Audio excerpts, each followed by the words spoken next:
नमस्कार दोस्तों, हर्षित द्विवेदी एजुकेशन द्वारा बनाया मॉक क्वेश्चंस फॉर प्रीलिम्स 2021 में आपका स्वागत है। मेरा नाम है विनीत सागर। 30 जनवरी 2021 का इंपॉर्टेंट क्वेश्चंस क्या क्या है देख लेते हैं। आगे जाने से पहले दोस्तों, लेक्चर पर लाइक का बटन ज़रूर दबाइएगा। चैनल को अब तक सब्सक्राइब नहीं किया हो तो सब्सक्राइब कीजिएगा। हमें सपोर्ट करने के लिए आप चैनल के मेंबर भी बन सकते हो ज्वाइन बटन दबा के। Question number 1, consider the following statements regarding national statistical office which are correct. Video pause कीजिए और आंसर बताइए। आई होप आपने आंसर किया होगा। Now the answer is option C 1 and 3 only. तो स्टेटमेंट 2 गलत है। पहले हम एक्सप्लेनेशन देखते हैं, इसके बाद हम क्वेश्चन पर आएंगे। दोस्तों, नेशनल स्टैटिस्टिकल ऑफिस अक्सर न्यूज में आता रहता है। It was form through the merger of national sample survey office and central statistics office. ये दो पहले थे, ये दोनों को मर्ज किया गया और एक पावरफुल नेशनल स्टैटिस्टिकल ऑफिस बनाया। एनएसओ जो है, it is headed by secretary of the statistics and programme implementation. तो ये कौन सी मिनिस्ट्री के अंदर आएगा? Ministry of statistics and programme implementation के अंदर आएगा। एनएसओ में 3 डायरेक्टर जनरल है। एक है डायरेक्टर जनरल ऑफ स्टैटिस्टिक्स, दूसरा है director general of coordination administration and policy, तीसरा है director general of national sample survey. तो बेसिकली इंडिया में जितने भी सर्वेस होता है वो सब नेशनल स्टैटिस्टिकल ऑफिस के अंदर होता है। They all reports to the secretary statistics and programme implementation. देखो दोस्तों, ये दोनों मर्ज इसलिए किया था with the objective of streamlining and strengthening the nodal functions of the ministry. ठीक है, और स्ट्रेंथन करने के लिए और सिस्टम को स्ट्रीमलाइन करने के लिए ये दोनों डिपार्टमेंट को एक किया गया और पावर दे दिया गया। ठीक है, NSO works under the aegis of ministry of statistics and programme implementation. ये मैंने आपको बता दिया। अब देखो, NSO an agency was envisaged firstly by Rangarajan commission. एक रंगराजन कमीशन कॉन्स्टिट्यूट हुआ था, उन्होंने सबसे पहले इस तरह मर्जर करके एक पावरफुल नेशनल स्टैटिस्टिकल ऑफिस बनाना है करके रेकमेंड किया था। अब हम हमारा क्वेश्चन पर चलते हैं। स्टेटमेंट 1 क्या कह रहा है? It was form through the merger of NSSO and CSO. बिल्कुल सही। NSO works under the aegis of ministry of consumer affairs, food and public distribution. बिल्कुल गलत है। एमओएसपीआई के अंदर आता है, ministry of statistics and programme implementation. तीसरा क्या है? NSO an agency was envisaged firstly by doctor Rangarajan commission. बिल्कुल सही है। Question number 2, the Prime Minister of India Narendra Modi will inaugurate the Chori Chora centenary celebrations on February 4, 2021. Consider the following statements which are correct. Video post कीजिए और answer बताइए।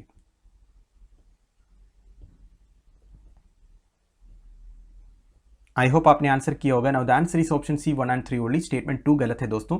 पहले हम explanation देखते हैं। दोस्तों, न्यूज आया था prime minister of India Narendra Modi will inaugurate चोरी चोरा सेंटिनरी सेलिब्रेशन। सेंटिनरी मतलब होता है 100th ऑन फरवरी 4, 2021। बेसिकली दोस्तों, फरवरी 4, 1922 को चोरी चोरा एक जगह है उत्तर प्रदेश के गोरखपुर डिस्ट्रिक्ट में। उधर फरवरी 4, 1922 को एक इंसिडेंट हुआ था जिसका नाम है चोरी चोरा इंसिडेंट। हुआ क्या था? In the incident a large group of protesters who have participated in non cooperation movement clashed with police and police open fire on them. Non cooperation movement जो महात्मा गांधी जी लीड कर रहे थे, उसमें जो लोग भाग ले रहे थे ना, उनके ऊपर पुलिस ने फायरिंग किया था उत्तर प्रदेश के चोरी चौरा में। इसको बोलते हैं चोरी चोरा इंसिडेंट। तो अभी फरवरी 4, 2021 को इस चोरी चोरा इंसिडेंट का 100th ईयर है, तो सेलिब्रेशंस होगा। On the occasion prime minister will also release a postal stamp that will be dedicated to the centenary year of Chauri Chaura incident. Important point है दोस्तों, एक पोस्टल स्टैम्प रिलीज होने वाला है चोरी चोरा इंसिडेंट के ऊपर। ठीक है, इनॉग्रेट करेगा कौन? Prime minister. अब देखो, नॉन कोऑपरेशन मूवमेंट के बारे में आपको पता ही होगा। ये मूवमेंट लॉन्च किया था सितंबर 4, 1920 बाई महात्मा गांधी जी। ठीक है, तो बेसिकली रोलर एक्ट और जलियनवाला बाग मैसेकर के बाद गांधी जी ने ये नॉन कोऑपरेशन मूवमेंट जो है शुरू किया था। अब हमारे क्वेश्चन पर जाते हैं दोस्तों। Chauri Chaura incident took place in British India on February 4, 1922 at Chauri Chaura. बिल्कुल सही है। Chauri Chaura is a place in Sagar district of modern Madhya Pradesh. बिल्कुल गलत है। कौन सा डिस्ट्रिक्ट में? Gorakhpur district, Uttar Pradesh. Chauri Chaura incident has a direct connection with non cooperation movement led by Mahatma Gandhi. बिल्कुल सही है दोस्तों। Question number 3. The Prime Minister Narendra Modi will address the 125th anniversary celebration of Prabhuddha Bharata, which is scheduled to be organized on January 31st, 2021. Consider the following statements which are correct. Video post कीजिए और answer बताइए।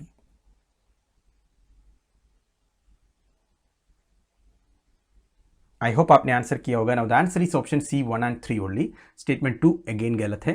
पहले हम explanation देखते हैं। दोस्तों, न्यूज आया था prime minister Narendra Modi 125th anniversary celebration of Prabuddha Bharat which is schedule to be organised on January 31 2021 को एड्रेस करेगा। ये ऑर्गेनाइज करेगा अद्वैत आश्रम मायावती। बेसिकली दोस्तों ये क्या है Prabuddha Bharat? It is a monthly magazine of Ramakrishna order. अब रामकृष्ण ऑर्डर क्या है? It is a monastic lineage founded by Ramakrishna. It is founded in 1886 January at the Cossipore house. Cossipore जो है कोलकाता में है। It is different from the Ramakrishna Math. तो रामकृष्ण मठ के बारे में आपको पता होगा, रामकृष्ण मठ से डिफरेंट है रामकृष्ण ऑर्डर जो है। Ramakrishna Math is a legal entity that trains the young monks and directs the spiritual duties of swamis of Ramakrishna order. तो रामकृष्ण ऑर्डर और रामकृष्ण मठ में डिफरेंस है दोस्तों, ये ध्यान दीजिएगा। अब देखो ये रामकृष्ण ऑर्डर के द्वारा रिलीज करते हैं, ये मंथली मैगजीन है बेसिकली प्रबुद्ध भारत। ठीक है, ये अभी भी है दोस्तों, अगर आप नेट में सर्च करोगे ना आपको मिल जाएगा, ये मैगजीन का पीडीएफ आपको मिल जाएगा। Magazine was founded in the year 1896 by P अयस्वामी, B are राजमय्यर, ji ji नरसिम्हाचार्य, B we Kameshwar Iyer under the guidance of Swami Vivekananda. दोस्तों ये बहुत ही इंपॉर्टेंट स्टेटमेंट है, ध्यान दीजिएगा। स्वामी विवेकानंद के गाइडेंस में इन्हीं लोगों ने बनाया था ये जो प्रबुद्ध Bharata magazine. Prabhupada Bharata magazine was of great significance in spreading the message of ancient spiritual wisdom of the country. Magazine comprises of articles, translation by monks, scholars, other writers on humanities and social sciences. तो बहुत पहले से दोस्तों बहुत eminent personalities ने इस magazine में अपने आर्टिकल छपा है, जैसे औरबिंदो घोष, बाल गंगाधर तिलक, नेताजी सुभाष चंद्र बोस, इन्होंने इस आर्टिकल में अपने आर्टिकल्स लिखे हैं। ठीक है, अब हमारे क्वेश्चन पर चलते हैं। देखो दोस्तों स्टेटमेंट 1 क्या कह रहा है? प्रबुद्ध भारत इसे English language monthly journal of the Ramakrishna order founded in year 1896। बिल्कुल सही है। Publication of the Prabuddha Bharata magazine was started from Madras. ये सही है, मद्रास से ही शुरू हुआ था। And is not in circulation at present. ये गलत है दोस्तों, अभी भी सर्कुलेशन में है। In the history Netaji Subhash Chandra Bose has contributed to the magazine. बिल्कुल सही है दोस्तों। वैसे सुभाष चंद्र बोस, बाल गंगाधर तिलक, मैंने बोला आपको अभी औरबिंदो घोष, सिस्टर निवेदिता, ये सब इस मैगजीन में अपने आर्टिकल्स लिखा है। Question number 4, recently the government ordered suspension of internet services in parts of Delhi NCR. Consider the following statements which are correct. Video post कीजिए और आंसर बताइए। आई होप आपने आंसर किया होगा। Now the answer is option D, all of the above. तीनों statement बिल्कुल सही है दोस्तों। एक बार एक्सप्लेनेशन देखते हैं दोस्तों। जनवरी 9 को सुप्रीम कोर्ट ने significantly strengthen checks on government's power to shut down the internet. Recently आपको पता है दिल्ली एनसीआर एरिया में जो फार्मर्स प्रोटेस्ट हो रहा है उसके चलते गवर्नमेंट ने इंटरनेट शट डाउन किया था। अब सुप्रीम कोर्ट ने ये चेक किया कि गवर्नमेंट के पास ऐसे कौन से पावर है जो इंटरनेट शट डाउन कर सकता है। वैसे गवर्नमेंट के पास बहुत सारे ऑप्शन है दोस्तों। इस तरह की पब्लिक इमरजेंसी जब होता है इंटरनेट शट डाउन कर सकता है। देखो क्या क्या है। Major aspect of the verdict relates to the rules passed in 2017। 2017 का एक रूल है दोस्तों, temporary suspension of telecom services, public emergency और पब्लिक सेफ्टी रूल्स। इस रूल के मुताबिक कोई पब्लिक इमरजेंसी होगा ना तो गवर्नमेंट इंटरनेट शट डाउन कर सकता है, पर उसके लिए कुछ क्राइटेरिया है। वैसे दोस्तों इसके बारे में हम एक अलग पीपीटी ऑलरेडी बनाया है, वीडियो शॉर्टली अपलोड हो जाएगा, आपको पूरा समझ में आ जाएगा इंटरनेट शटडाउन के बारे में। इधर मैं मोटे मोटे पॉइंट्स बताऊंगा आपको। Internet shutdowns were ordered under Section 144 of the Code of Criminal Procedure, which gives district magistrates broad powers during dangerous situations. अब देखो दोस्तों, सेक्शन 144 के बारे में सुना ही होगा, जब इमरजेंसी होता है तब डिक्लेयर होता है। तो 144 of the code of criminal procedure के अंदर ना डिस्ट्रिक्ट मजिस्ट्रेट्स के पास ये पावर है, इस तरह की सिचुएशंस में इंटरनेट शटडाउन कर सकता है। और section 16 alpha of IT amendment act 2008, information technology amendment act 2008 के हिसाब से gives the government powers to block particular website, not the internet as a whole। देखो section 16 alpha of the IT act के हिसाब से गवर्नमेंट के पास power है, अगर चाहे तो कुछ वेबसाइट्स ब्लॉक कर सकता है, पर पूरा इंटरनेट इसे ब्लॉक नहीं कर सकता। पर ठीक है, तो ये section 69 alpha of the IT act हो गया। वो इतना पावरफुल नहीं क्योंकि पूरा इंटरनेट तो ब्लॉक नहीं कर सकता, पर सेक्शन 144 के हिसाब से डिस्ट्रिक्ट मजिस्ट्रेट ऑर्डर कर सकता है। अब हमारे क्वेश्चन पर चलते हैं। कुछ स्टेटमेंट्स इधर भी लिखे हैं, तीनों सही है। पहला क्या है? The rules issued under the Indian telegraph act 1885 stipulate that only home secretary of the union और a state can pass an order that the order must include the reasons for the decision. दोस्तों ये बिल्कुल सही है। Actually एक act है, pre independence act है, Indian telegraph act 1885। इस एक्ट में क्लियरली लिखा है इस तरह की इमरजेंसीज में गवर्नमेंट इंटरनेट को शट डाउन कर सकता है, पर इसका ऑर्डर कहां से आना चाहिए? Home secretary of the union और ए स्टेट। सेंट्रल का भी हो सकता है, यूनियन मतलब स्टेट का भी हो सकता है। जो होम सेक्रेटरी है, ठीक है, ये ऑर्डर कर सकता है इंटरनेट शटडाउन करने के लिए। दूसरा क्या है, internet shutdown can be order under section 144 of the code of criminal procedure which gives DM broad powers during the danger situation. बिल्कुल सही, अभी भी मैंने आपको बताया। Section 16 of the IT act 2008 gives the government powers to block particular websites, not the internet as a whole। ये भी सही है। वैसे दोस्तों टेंशन मत लीजिए, इसके बारे में डिटेल पीपीटी ऑलरेडी बना चुका हूं, वीडियो जल्द अपलोड हो जाएगा, आपको पूरा ही समझ में आ जाएगा इंटरनेट शटडाउन के बारे में, right. Question number 5, consider the following statements regarding Palk strait which are correct. Video post कीजिए और आंसर बताइए। आई होप आपने आंसर किया होगा। Now the answer is option B 2 and 3 only. Statement 1 गलत है। पहले हम एक्सप्लेनेशन देखते हैं दोस्तों। पाक स्टेट के बारे में आप सबको पता होगा दोस्तों, state between Tamil Nadu state of India and Manar district of northern province of Sri Lanka. तो बेसिकली ये है तमिलनाडु स्टेट ऑफ इंडिया, और ये जो है श्रीलंका है। श्रीलंका का ये जो एरिया मानार एरिया है, ये जो स्टेट है इसको पाक स्टेट बोलते हैं। It connects bay of Bengal in the north east with the Palk bay and then with the gulf of Mannar in the south west. तो बेसिकली ये हो गया बे ऑफ बंगाल, ये हो गया पाक बे, ये पाक बे है, और ये जो एरिया है ये है दोस्तों गल्फ ऑफ मानार। ये जो गल्फ इधर बनता है ये है गल्फ ऑफ मानार। बहुत ही इंपॉर्टेंट है दोस्तों। गल्फ ऑफ मानार जो है इंडिया का एक मरीन नेशनल पार्क भी है। तो गल्फ ऑफ मानार का लोकेशन आपको दिख गया, ये है गल्फ ऑफ मानार। अब देखो दोस्तों, स्ट्रेट इज 33 to 50 मील्स, मतलब 53 to 80 किलोमीटर वाइड है। Several reverse flow into it including वाइगे river of Tamil Nadu. तो तमिलनाडु का एक one of the important river है वाइगे रिवर। वाइगे रिवर जो है दोस्तों तमिलनाडु का मथुरई डिस्ट्रिक्ट में वरशुनाडु हिल्स में, वरशुनाडु आपने सुना होगा, शायद ज्योग्राफी में पढ़ा भी होगा, वरशुनाडु हिल से ओरिजिनेट होता है और फ्लो होते होते पाक स्टेट में आके गिरता है, ठीक है, इधर आके गिरता है पाक स्टेट में, ये जो वाइगे रिवर है। अब दोस्तों वाइगे रिवर के बारे में अगर बताऊं तो वाइगे रिवर मैक्सिमम टाइम पे ड्राई रहता है, ओनली बारिश के टाइम पे उसमें पानी रहता है, मैक्सिमम टाइम पर वाइगे रिवर जो है ड्राई रहता है। अब स्टेट के बारे में कुछ, strait is named after Robert Palk. He was a governor of Madras presidency from 1755 to 1763।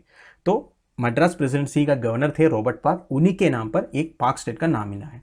अब डिटेल मैप आप देख लीजिए, इधर पाक बे आपको दिख रहा है, ये इंडिया का एंड है, ये इंडिया का एंड है, ये श्रीलंका है।